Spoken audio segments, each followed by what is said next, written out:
Les règles d'Actuel, je les ai découvertes au fur et à mesure. Après coup, c'est comme avec un téléobjectif, on écrase les différentes périodes comme si tout avait été d'emblée posé comme les tables de la loi. Je ne pense pas que ça soit le cas. Bizot, lui, il avait appris à écrire à l'Express. Il y avait une véritable école, pour une part menée par Jean-Jacques Servan-Schreiber et Françoise Giroud, qui réécrivaient énormément, énormément, et pour une part par le petit frère de Jean-Jacques, Jean-Louis, qui était parti faire un stage de plusieurs mois dans le groupe Time Life, et il s'agissait d'imiter le magazine Time.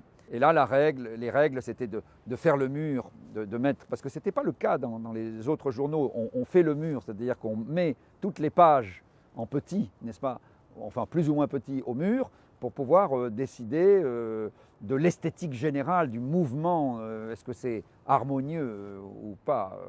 Et ça, le mur à Actuel, c'était très important. Ça, c'était donc importé, on pourrait dire, de l'Express, d'une certaine façon.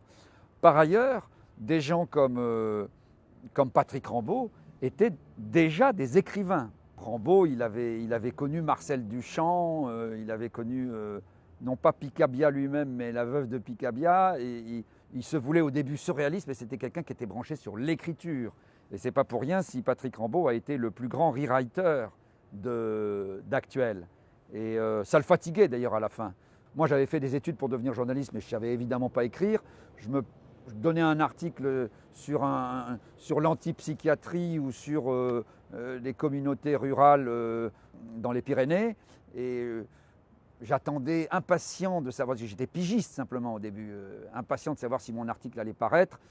Je vais l'acheter au kiosque, je feuillette fébrilement, et puis finalement mon article, il est là, mais réduit comme par des Indiens Jivaros. Il est tout petit, il est signé de moi, mais ce n'est pas du tout mon écriture, c'est celle de Patrick Rambaud ou de Burnier. Jean-François pouvait réécrire, mais c'était plutôt Burnier, Rambaud, éventuellement Mercadet. Certainement pas Jean-Pierre Lantin, parce que Jean-Pierre Lantin, lui, faisait partie de ceux qui avaient une écriture géniale, mais il était très très lent.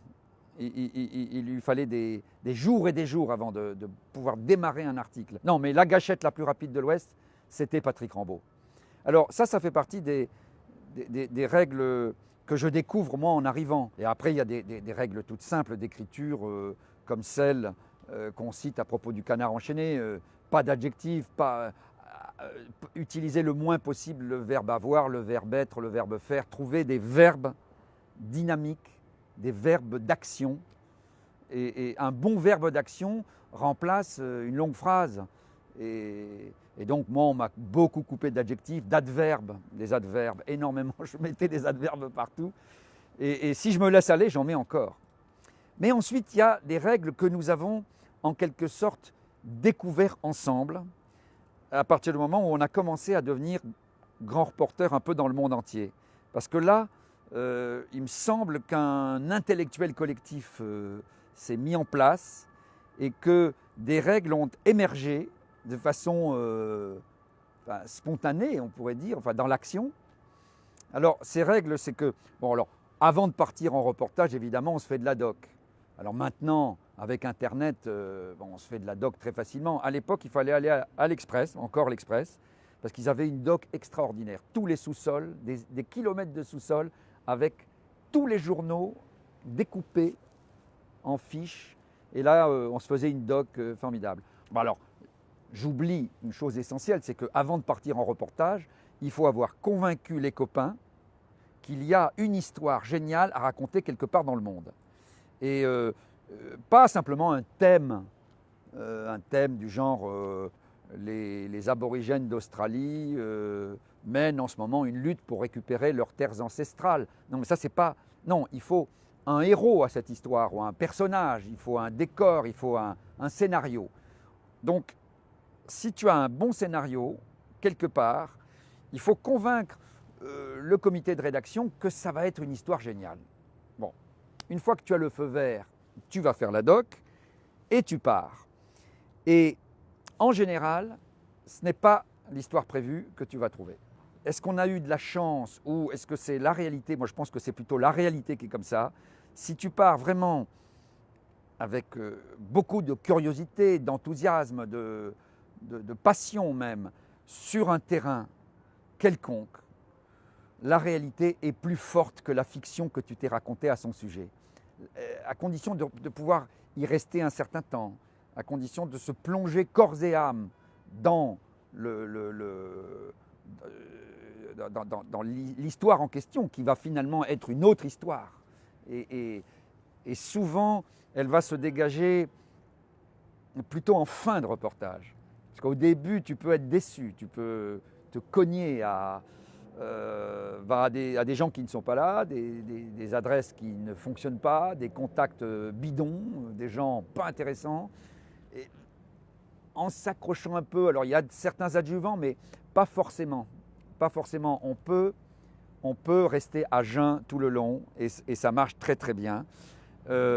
Quelquefois, c'est dans les dernières 24 heures que tout d'un coup, la vision, quelque chose va se passer et tu vas rentrer avec une histoire géniale. Ça ne marche pas à tous les coups, mais je dirais dans 9 cas sur 10, ça marche. Tu reviens et à ce moment-là, il y a une règle très importante qui s'est imposée d'elle-même sans que personne ne nous l'impose. C'est que tu vas commencer à raconter ton histoire aux copains, pas en comité de rédaction. Ça, à dîner, par exemple, ou autour d'un pot plutôt, tu commences à raconter l'histoire telle que tu as commencé à l'écrire déjà dans l'avion qui te ramène, en gros. Et là, c'est un moment très important. C'est-à-dire que tu sens bien, dans la façon dont tu racontes, que ça accroche ou que ça n'accroche pas.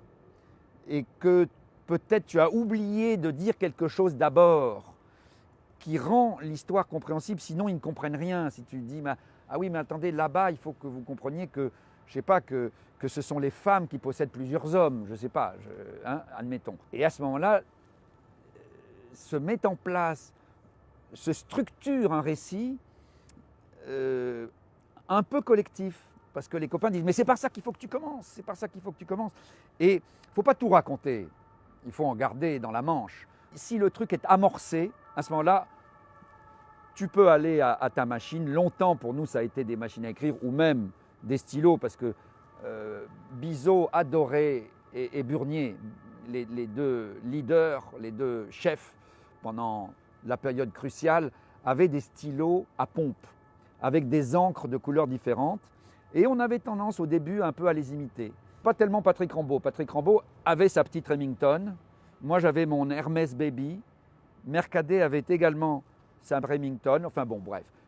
Bizot et Burnier n'ont jamais tapé à la machine du tout, rien. Mais même après, quand les ordinateurs sont arrivés, ils ont toujours tout écrit à la main et donné à une secrétaire. Ça, c'était une sorte de privilège. Mais un privilège pas si positif que ça, parce que quand les ordinateurs sont arrivés, là, d'autres règles se sont imposées. Parce que écrire à l'ordinateur, ce n'est pas du tout comme écrire à la main ou à la machine à écrire. Tu peux jeter un paquet de mots sur l'écran et puis le triturer. Alors que si tu écris à la main ou à la machine à écrire, où tu ne peux pas revenir en arrière, il faut trouver un début. Donc tu le rates ton début. Donc tu jettes une page, tu rates ton début, tu rates ton début. Tu n'arrêtes pas de rater ton début jusqu'au moment où tu le chopes et alors ça commence l'article. Alors qu'avec l'ordinateur, on ne connaît plus ça. Alors ensuite, dans les règles, évidemment, il y a le fait de faire relire son papier. Et les papiers ont été énormément relus à Actuel.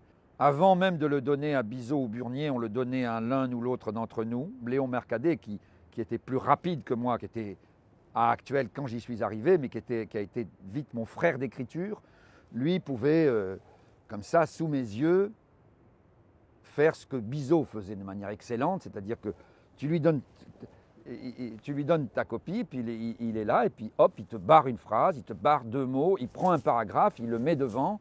Chaque papier passait comme ça entre plusieurs mains. Alors, on a pu dire, et ce n'est pas toujours faux, que du coup, on réécrivait tout comme l'avaient fait Giroud et Servan-Schreiber à l'Express. Ce n'est pas tout à fait vrai dans ce sens que Ça, c'était la phase d'initiation. Alors certains en sont peut-être restés à cette phase d'initiation, mais normalement, une fois que tu avais chopé ton propre style, on le donnait à relire quand même en disant là, il y a une longueur, là, je vais couper. Et jusqu'à la fin, on a pu me dire, enfin jusqu'à la fin, j'ai bossé dans ce journal quand même une bonne vingtaine d'années, me dire mais attends, mais tu es complètement con, le début de ton, regarde là au feuillet 3, c'est là ton début. C'est ça ton début, mets-le. Bon, voilà, ça, ce genre de construction. La règle, c'était de rester dans le récit. On était des raconteurs d'histoire. Et s'il y avait des notions abstraites à faire passer, il fallait les faire passer comme un médicament avec un suppositoire.